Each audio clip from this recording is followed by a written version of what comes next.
السلام علیکم فرینڈز، آج کی ویڈیو میں ہم بہت خاص بات کرنے جا رہے ہیں۔ ایک فرشتہ جو لاکھوں سالوں سے اللہ کی عبادت میں لگا ہوا ہے، وہ ایک انسانی روح کو اپنے قریب سے گزرتے ہوئے دیکھتا ہے۔ وہ حیران ہو جاتا ہے کیونکہ اس روح کے اندر ایسی روشنی اور برکت نظر آتی ہے جیسے اس نے کروڑوں سال عبادت کی ہو، لیکن وہ روح تو کچھ وقت عرش الہی پہ گزار کے آئی تھی۔ فرشتہ حیرت سے سوچتا ہے، آخر اس روح نے ایسا کون سا خاص ذکر کیا ہے جس کو بدلے اسے اتنا بڑا درجہ ملا۔ قرآن مجید میں اللہ تعالیٰ فرماتے ہیں کہ دلوں کو اصل سکون صرف میرے ذکر میں ملتا ہے۔ تو پھر سوال پیدا ہوتا ہے کہ اتنے لوگ جو دن رات اللہ کا ذکر کرتے ہیں، انہیں وہ سکون کیوں نہیں محسوس ہوتا؟ اس کی وجہ یہ ہے کہ قرآن تو سب کے پاس ہی ہے، لیکن وہ صرف نیک دل رکھنے والے لوگوں کی ہدایت بنتا ہے۔ جو لوگ ظلم یا گناہ میں ڈوبے ہوتے ہیں، وہ اسی قرآن سے نقصان اٹھاتے ہیں۔ اللہ تعالیٰ نے 18,000 جہاں بنائے ہیں، لیکن وہ ہماری آنکھوں سے چھپے ہوئے کیوں ہیں؟ جب ہم عالم ارواح میں اللہ کے سوال کیا میں تمہارا رب نہیں ہوں کے جواب میں جی ہاں کہہ چکے ہیں، تو پھر وہ وعدہ ہمیں یاد کیوں نہیں ہے؟ حضرت علی علیہ السلام فرماتے ہیں، انسان سمجھتا ہے کہ وہ بس ایک چھوٹے سے جسم کا مالک ہے، لیکن حقیقت میں اس کے اندر ایک بہت بڑا جہان چھپا ہوا ہے۔ یہ سوال بہت اہم ہے کہ وہ اندرونی جہان ہماری نظر سے کیوں چھپا ہوا ہے؟ آخر وہ اللہ کا کون سا ذکر ہے جو انسان کو اتنا بلند مقام عطا کرتا ہے، جو انسان کو اللہ کی پہچان، اللہ کا قرب اور آخر کار دیدار تک پہنچا دیتا ہے، اور جس کے بعد دل کو سچا سکون نصیب ہوتا ہے؟ ساری بے سکونی کی وجہ یہ ہے کہ ہم اپنے جسم کی خوراک کے بارے میں تو خوب سوچتے ہیں، کھانا پینا، آرام، صحت، لیکن روح کی غذا کے بارے میں کبھی غور نہیں کرتے۔ جب روح کو وقت پر غذا نہیں ملتی تو کمزور ہو جاتی ہے، اور پھر ایک دن وہ نفس یعنی خواہشات کی قید میں چلی جاتی ہے۔ نفس دراصل وہ پردہ ہے جو انسان کو اللہ سے جدا کر دیتا ہے، اور جو لوگ اس پردے کو ہٹا لیتے ہیں وہی دنیا میں اپنی اصل منزل یعنی اللہ کی معرفت حاصل کر لیتے ہیں۔ تو آخر وہ کون سا ذکر ہے جو روح کو تازگی بخشتا ہے اور اسے اس کے اصل خالق کے قرب تک پہنچاتا ہے؟ ہم بچپن سے یہ سنتے آئے ہیں کہ اللہ کا ذکر روح کی غذا ہے۔ جیسے جسم کو زندہ رکھنے کے لیے کھانے پینے کی ضرورت ہوتی ہے، اسی طرح روح کی زندگی کا انحصار ذکر الہی پر ہے۔ جو ذکر دل سے کیا جائے وہی روح کو طاقت دیتا ہے، اسے بیدار کرتا ہے، اسے سکون اور اطمینان عطا کرتا ہے۔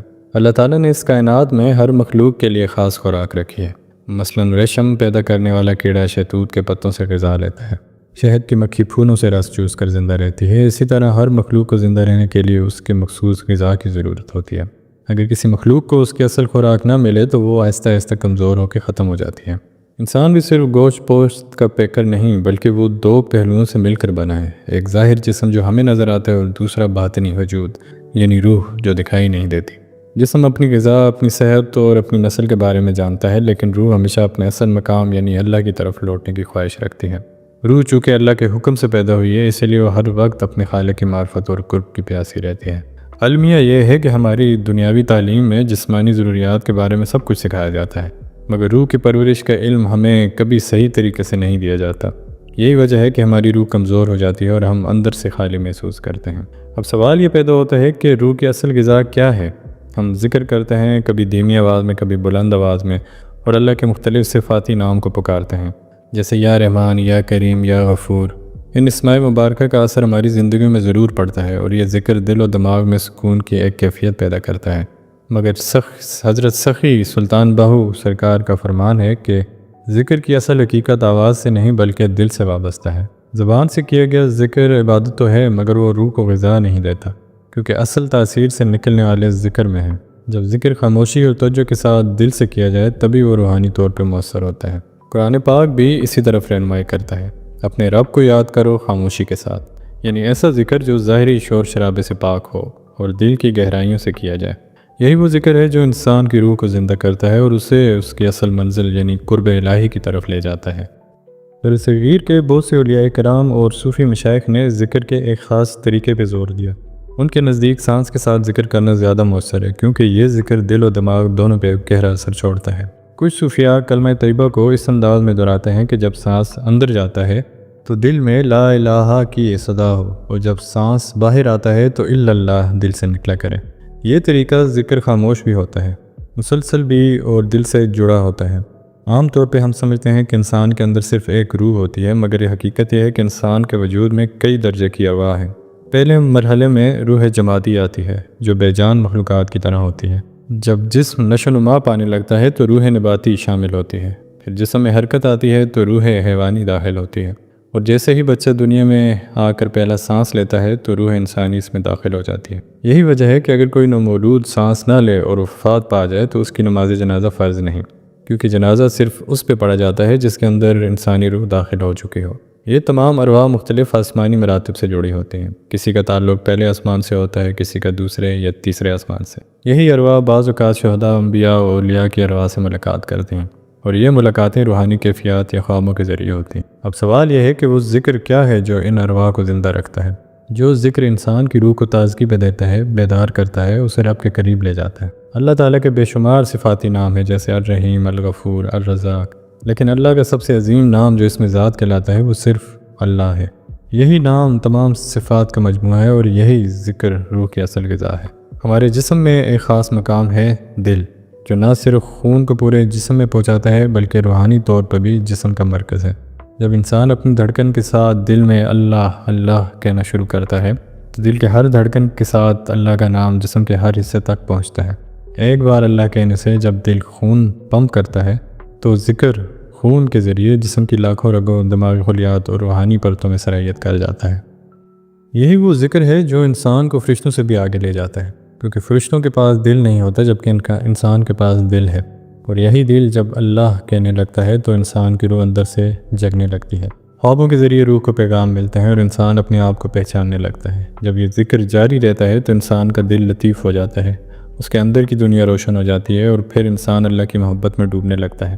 ایک حدیث قدسی میں اللہ تعالیٰ فرماتے ہیں، جب میرا بندہ میرا قرب حاصل کر لیتا ہے تو میں اس سے محبت کرنے لگتا ہوں، پھر میں اس کے ہاتھ بن جاتا ہوں جن سے وہ پکڑتا ہے، اس کی آنکھیں بن جاتا ہوں جن سے وہ دیکھتا ہے، اس کے پاؤں بن جاتا ہوں جن سے وہ چلتا ہے۔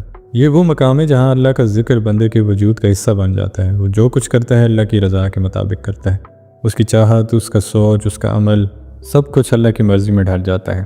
پھر ایک ایسا مرحلہ بھی آتا ہے کہ انسان اپنے آپ کو فنا فی اللہ کر دیتا ہے، یعنی اپنی ہستی کو مٹا کے اللہ کی رضا میں جیتا ہے۔ جب وہ فنا کے مقام تک پہنچتا ہے تو دنیا اور آخرت دونوں برابر ہو جاتی ہیں۔ وہ اس دنیا میں رہ کر کئی روحانی جہانوں کا مشاہدہ کرتا ہے اور ان حقائق کو دیکھتا ہے جن سے عام لوگ بے خبر ہوتے ہیں۔ پھر وہ رب کے ایسے قرب کو پا لیتا ہے کہ خود اللہ اسے دنیا پہ ظاہر فرما دیتا ہے، بالکل اسی طرح جیسے سورج اپنی روشنی ظاہر کرتا ہے یا کستوری اپنی خوشبو چھپا نہیں سکتی۔ یہی خاموش اور دل سے کیا گیا ذکر وہ طاقتور ذریعہ ہے جو انسان کی روح کو نفس کی زنجیروں سے آزاد کرتا ہے۔ جب روح کو وہ غذا ملتی ہے جس کی ہمیشہ سے اسے پیاس تھی تو انسان صرف ایک عام شخص نہیں رہتا، بلکہ وہ دوسروں کے لیے راحت، برکت اور فیض کا ذریعہ بن جاتا ہے۔ ایسا بندہ وہ ہوتا ہے جو بیماروں کے درد اپنے سینے پر لے لیتا ہے، غمزدہ دلوں کے زخموں پر مرہم رکھتا ہے اور مظلوموں کی دبی آواز کو سنتا ہے۔ اس کا وجود محبت کا مرکز بن جاتا ہے جہاں نفرت کا کوئی گزر نہیں ہوتا۔ قرآن مجید میں اللہ تعالیٰ فرماتے ہیں، ہم تمہیں اپنی نشانیاں یعنی آسمانوں میں بھی دکھائیں گے اور تمہارے نفسوں یعنی تمہاری اندرونی دنیا میں بھی، یہاں تک کہ تم تسلیم کرو گے کہ واقعی یہی حق ہے۔ یہ آیت ہمیں یہ سمجھاتی ہے کہ جو شخص اپنے باطن کی روشنی کو جگا لیتا ہے وہ اللہ کی قدرت کی نشانی اور اپنے اندر اور باہر دونوں جہانوں میں دیکھنے لگتا ہے۔ اصل معرفت یعنی اللہ کو پہچاننا صرف عبادتوں سے نہیں بلکہ دل کے ذکر سے حاصل ہوتی ہے۔ یہی اس میں ذات اللہ وہ واحد نام ہے جو انسان کو اپنے خالق سے جوڑتا ہے۔ یہی وہ راستہ ہے جو بندے کو اللہ کی پہچان یعنی معرفت الہی تک لے جاتا ہے۔ اللہ تعالیٰ نے لاکھوں کروڑوں فرشتوں کو اپنی عبادت کے لیے پیدا فرمایا جو ہر وقت اس کی حمد و ثنا میں مصروف ہیں، تو پھر انسان کی تخلیق کرنے کا مقصد صرف عبادت نہیں ہو سکتا۔ حدیث قدسی میں اللہ تعالیٰ فرماتے ہیں، میں ایک چھپا ہوا خزانہ تھا، میں نے چاہا کہ میں پہچانا جاؤں، یعنی اللہ چاہتا ہے کہ اس کی پہچان حاصل کی جائے، اور یہ پہچان صرف انسان کو عطا کی گئی۔ اگر انسان پوری زندگی گزار دے اور معرفت الہی نہ حاصل کر سکے تو ایسا ہے جیسے اس کی دنیا میں آمد بے مقصد تھی۔ تو فرینڈ، اس لیے ضروری ہے کہ ہم دوسروں کی خامیوں اور گناہوں پہ نظر رکھنے کے بجائے اپنے اندر جھانکیں اور اپنی روحانی ترقی پہ توجہ دیں۔ جیسا کہ شاعر کہتا ہے، اپنے من میں ڈوب کے پا جا سراغ زندگی، تو اگر میرا نہیں بنتا نہ بن، اپنا تو بن۔ یعنی اصل کامیابی یہی ہے کہ انسان خود کو پہچانے، اپنی حقیقت کو جانے۔ اگر کوئی بندہ اس میں ذات اللہ کا ذکر دل سے پوری توجہ سے اپنی ہر دھڑکن کے ساتھ کرتا رہے تو اسے بہت جلد اس روحانی طاقت اور سکون کا تجربہ ہوگا جس کی کوئی مثال نہیں۔ اور اگر اللہ ہمیں اپنی پہچان معرفت الہی کا ایک قطرہ بھی عطا فرما دے تو یہ زندگی سب سے بڑی نعمت اور مقصد کی تکمیل ہے۔